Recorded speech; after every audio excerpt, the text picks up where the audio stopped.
katanya perasaan udah mulai nggak enak gitu. Kayak kayak hutan gitu, kayak di jam segitu ada sosok gitu. Innalillahi wa inna ilaihi raji'un. Ini orangnya.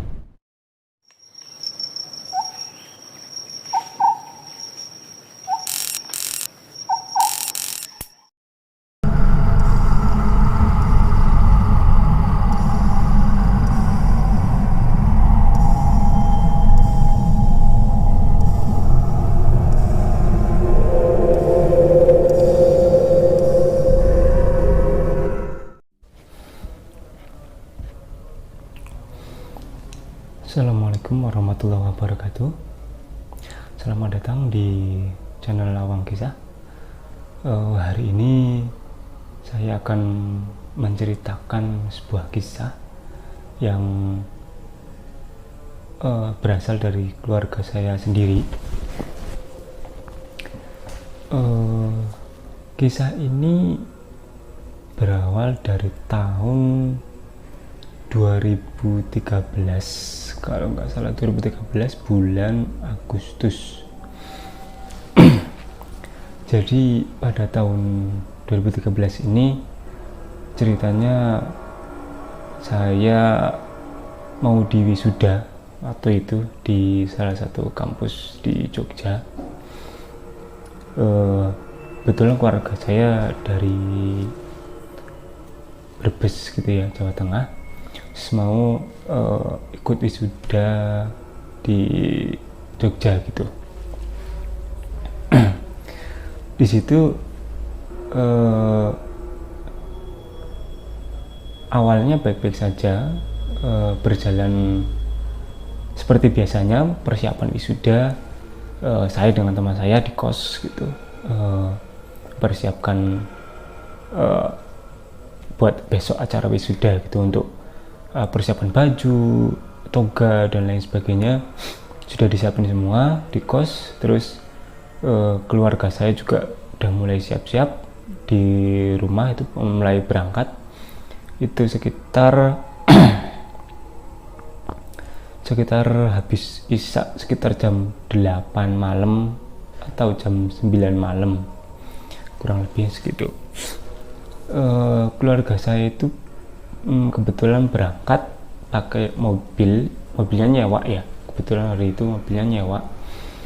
Di situ ada sekitar 8 orang, udah termasuk sopir ya. Ayah ibu saya, kakak dan istrinya saya, terus ponakan sama sepupu 2 sama supirnya. Jadi 8 orang dalam satu mobil gitu.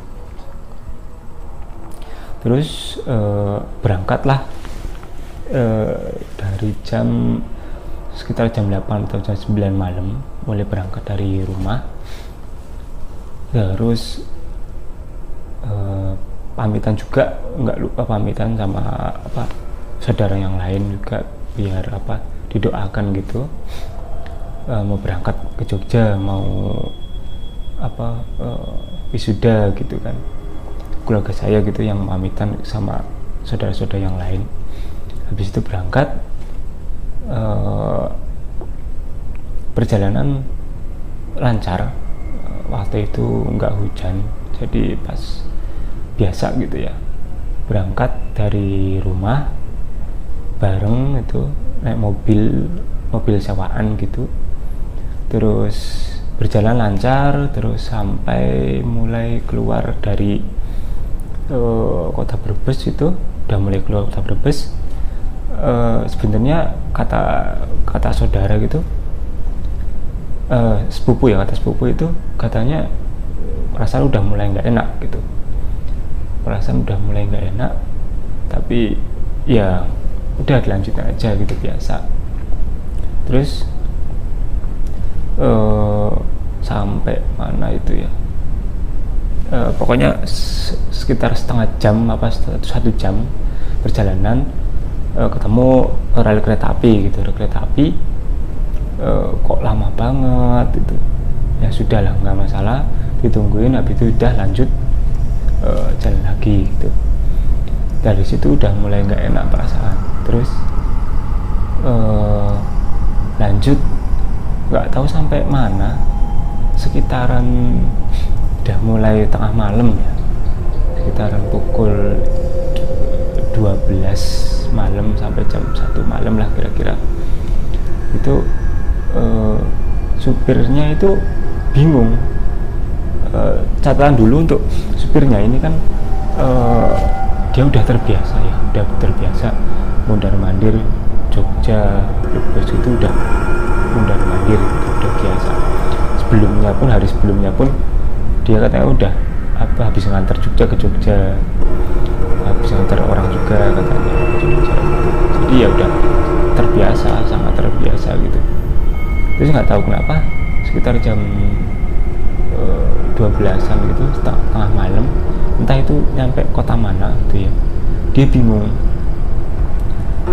kok tahu-tahu udah masuk kayak hutan gitu, kayak hutan udah mulai sepi, jarang ada rumah gitu. Terus udah lanjut karena sepi gitu kan. Tapi biasanya kan kalau lewat Jogja nggak sampai sepi gitu, pasti ada rumah gitu kan ya, notabene malah rame itu, banyak perumahan gitu ya. Terus lanjut ketemu sebuah katanya ketemu ini katanya kucing gitu ya, satu ekor kucing yang ngalangin jalan gitu. Terus tungguin tuh kucing, udah lewat. Kucingnya itu kalau kucing biasa kan kalau ada mobil itu kan langsung lari gitu kan, itu enggak, itu kucingnya di tengah jalan sambil ngeliatin. Terus ditungguin, minggir tapi sambil ngeliatin terus, ngeliatin mobilnya gitu. Udah di pinggir jalan masih ngeliatin, entah itu kucingnya warna apa kurang tahu ya, tapi ketika masih ngeliatin gitu. Udah lanjut jalan berapa saat kemudian ketemu lagi kucing yang sama ya, di tengah jalan sambil ngeliatin juga, ditungguin lagi, minggir lagi, kucingnya masih ngeliatin juga dengan kucing yang sama, dengan perilaku yang sama. Lanjut jalan ketemu lagi sampai ketiga kalinya, kucing yang sama, perilaku yang sama gitu. Jadi ketemu kucing itu sampai 3 kali. Si supir sama kakak saya yang di depan itu kan ya cukup heran, ini kucing kenapa ini, kok kucing yang sama, perilakunya sama, ini ada apa gitu kan. Udah perasaan udah mulai gak enak gitu kan. Habis itu lanjut jalan sampai terus sampai tengah hutan, kayak ya jalannya itu bener-bener kayak tengah hutan gitu, kanan kiri udah pohon semua gitu, pohon rindang gitu kan, apalagi tengah malam udah nggak ada penerangan waktu itu. Lanjut terus, jadi disitu cuma ada satu mobil gitu ya, keluarga saya doang itu. Lanjut terus sampai ketemu jembatan kecil katanya, ketemu jembatan kecil. Ada jembatan kecil, udah lanjut aja ya, jembatan kecil. Terus beberapa saat kemudian ketemu lagi jembatan yang sama,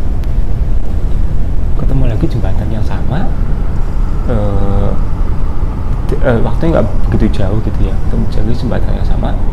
Ya udah mungkin itu jembatannya sama gitu ya. Lanjut terus ketemu lagi jembatan yang sama ketiga kalinya, tapi ada yang beda. Di jam segitu ada sosok gitu ya, perempuan,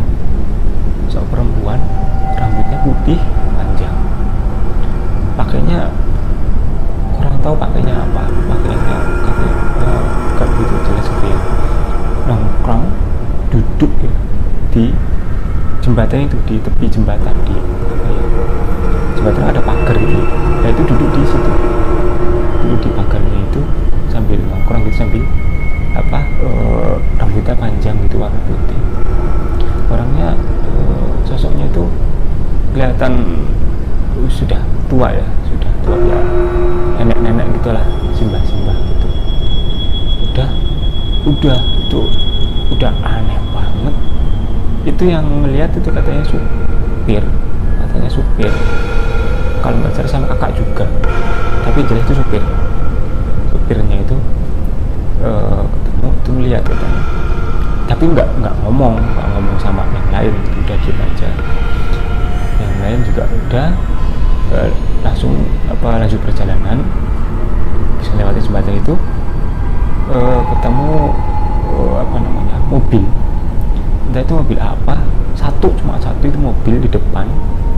Akhirnya wah, ada mobil nih, ikutin, tapi ternyata mobilnya cepet banget, banter banget gitu. Akhirnya ikutin terus, tapi akhirnya nggak terkejar gitu, karena saking banternya, saking kencengnya gitu, saking ngebutnya mungkin di tengah hutan cuma ada mobil diikutin malah cepet banget. Akhirnya kehilangan jejak, udah lanjut perjalanan terus ketemu kayak mulai pada pemukiman, ada rumah itu, katanya mulai mau nanya, cuman ragu, nggak tahu kenapa mereka bingung mau nanya apa enggak gitu. Orang supirnya aja katanya udah buka pintu itu bingung mau keluar apa enggak gitu. Mau jadi keluar apa enggak, padahal kan ya ada orang tinggal tanya gitu kan, itu bingung katanya. Akhirnya udah keluar, tanya Mas, Pak, ini jalan arah ke Jogja mana ya? Oh lurus Mas, masih jauh. Udah ya lurus lah, udah balik lagi lurus, jalan lanjut, lurus terus lama mulai nyium aroma wangi. Aromanya itu ya melati lah ya, melati kalau nggak salah, melati katanya, aroma melati. Udah itu kecium semua tuh, semua yang di dalam mobil itu nyium semua aroma itu. Harum banget ini, bau melati ya. Akhirnya pada saat itu sekitar pukul udah sekitar jam 3 pagi mungkin ya, jam 3 pagi udah mau subuh lah, udah pagi, udah nyium aroma gitu, udah pada merinding semua, udah nambah tegang, udah nambah perasaan yang nggak enak gitu. Tiba-tiba saudara saya itu yang sepupu itu dapat telepon bareng sama bapak saya, kalau nggak salah bapak saya yang dapat telepon dari rumah, dari bus. Dari situ diangkat, halo, ternyata ada kabar duka bahwa nenek saya, simbah saya itu meninggal. Udah di saat itu nangis semua kan, nangis, kaget, shock. Wah pokoknya udah nggak karuan, udah sedih, takut juga karena di tengah hutan tersesat itu, nggak jelas arahnya, udah bingung, udah sekitar jam 3 pagi mau subuh di tengah hutan, udah nggak ada orang gitu kan, udah bingung, stres. Akhirnya udah tutup teleponnya, lanjut terus, lurus terus, akhirnya ketemu jalan alternatif untuk ke Jogja. Akhirnya ketemu jalan alternatif. Akhirnya setelah keluar dari area hutan itu, udah keluar udah mulai ada pemukiman yang mulai agak rame gitu kan. Udah rame di situ, udah istirahat dulu katanya, capek banget udah berapa jam gitu kan. Normalnya kan kalau dari Brebes ke Jogja itu kan kalau naik motor aja itu sekitar 5-6 jam ya. Kalau naik mobil ya 7-8 jam lah kurang lebihnya segitu.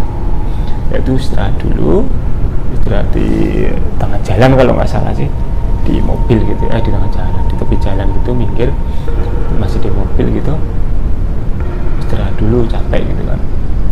Udah akhirnya udah lanjut jalan lagi, lanjut sampai subuh. Habis itu terus lanjut sampai sampai Jogja itu sekitar pukul 6 pagi. Kita turun 6 pagi. Kalau saya sendiri posisi kan lagi di pos buat persiapan wisuda. Itu udah disiapin tuh toga udah siapin kan. Kebetulan saya di kos itu sama teman saya nginep gitu, ikut nginep di kos saya biar nanti ceritanya biar bareng gitu. Yaitu udah sekitar jam 6 jadi kos telepon kan sama ibu saya gitu. Wah ini udah sampai di Jogja gitu, sambil nangis. Loh, saya bingung apa itu, sampai mana di Jogja nih, sebelah sini, oke tak jemput ke situ. Udah akhirnya ke situ ke mobil, udah ketemu. Akhirnya mereka pada nangis bilang bahwa nenek saya sebenarnya itu meninggal. Saya shock, bingung, posisinya saya mau wisuda tuh pagi itu. Akhirnya udah saya pulang lagi ke kos, bilang sama teman saya, bro ini toga saya nitip, nanti tolong dikembalikan ya ke fakultas gitu. Loh kenapa bro, kok nggak jadi saya mau pulang gitu. Simbah saya meninggal gitu. Oh ya sudah kok, turut bela sungkawa gitu. Ya makasih bro. Ada akhirnya jam siap, packing gitu, ambil seadanya lah, baju seadanya, udah satu tas, toga saya titipin, kunci kos juga saya titipin sama teman. Udah ini saya temen, tolong nanti ini kembalikan ya, minta tolong Pak. Oh iya oke siap. Udah akhirnya dari itu juga jam 6 saya langsung balik ikut keluarga saya ke mobil gitu, pulang lagi baru ke Brebes gitu, tanpa istirahat. Mereka sambil nangis, saya juga ya sambil nangis juga, itu bingung, stres, shock gitu. Udah di perjalanan itu nangis semua gitu kan, sedih ya, pokoknya campur aduk lah. Mereka sambil cerita juga apa yang dilakukan tadi malam gitu kan, mereka temui gitu kan, diceritain di dalam mobil itu juga sambil nangis gitu kan. Udah pokoknya udah gak karuan. Disitu udah lama-lama nyampe ke rumah itu sekitar berapa ya, pukul habis duhur lah, jam 1 jam 2 lah dari jam 6 ya, dari 6 perjalanan itu udah nyampe situ. Sampai rumahnya Simbah itu udah rame banget kan, udah siap-siap untuk dimakamkan gitu, udah persiapan pemakaman itu. Udah ke situ nangis, udah ternyata Simbah udah dimandiin, udah tinggal mau disolatin sama dimakamkan gitu kan. Itu udah ke situ, rombongan ke situ, keluarga saya yang di dalam mobil itu ikut sama sopirnya juga ikut ke situ. Terus sopirnya bilang waktu pas lihat jasad nenek saya itu bilang, ini orangnya kenapa mas? Ini orang yang tadi malam ketemu di jembatan. Saya lihat orang ini di jembatan itu. Ya Allah, udah keluarga udah nangis, bingung, ya Allah kok bisa gitu kan. Pas oh iya Nah, sebelumnya waktu waktu di hutan itu kan nanya sama orang tuh, ternyata di situ itu udah nyampe daerah Wonosobo, sedangkan harusnya gitu arahnya ke Jogja, itu malah nyampe ke Wonosobo. Udah pokoknya udah nggak karuan waktu itu. Setelah pemakaman, setelah nyampe situ lihat jasad udah, terus mulai disolatin, terus mulai dimakamkan seperti biasanya, lancar-lancar saja. Dan ya dari situ kita udah sedikit lega sebenarnya, karena udah keluar dari zona tersesat itu. Udah, jadi dari situ kita mungkin berspekulasi, ya udah mungkin ini buat pelajaran, mungkin beliau ini mengingatkan biar pulang gitu. Makanya waktu malamnya itu kayak diputar-putar gitu ya. Wallahu a'lam lah, saya nggak tahu jelas masalah seperti itu. Itu saja yang bisa saya sampaikan. Semoga teman-teman terhibur, semoga teman-teman bisa mengambil hikmah dari kisah ini. Itu saja dari saya. Mohon maaf bila ada salah-salah kata ataupun apapun itu yang kurang berkenan, itu semoga bisa diambil hikmahnya. Terima kasih juga untuk teman-teman yang sudah mau mampir di channel Awam Kisah, sudah mau nengok gitu. Terima kasih sekali. Terima kasih juga buat teman-teman yang mau subscribe, like, komen. Jangan lupa kalau memang ada yang perlu di-share, silahkan komen aja. Kalau enggak, kirim aja ke email kami gitu. Itu saja. Sekian. Terima kasih dari saya. Assalamualaikum warahmatullahi wabarakatuh.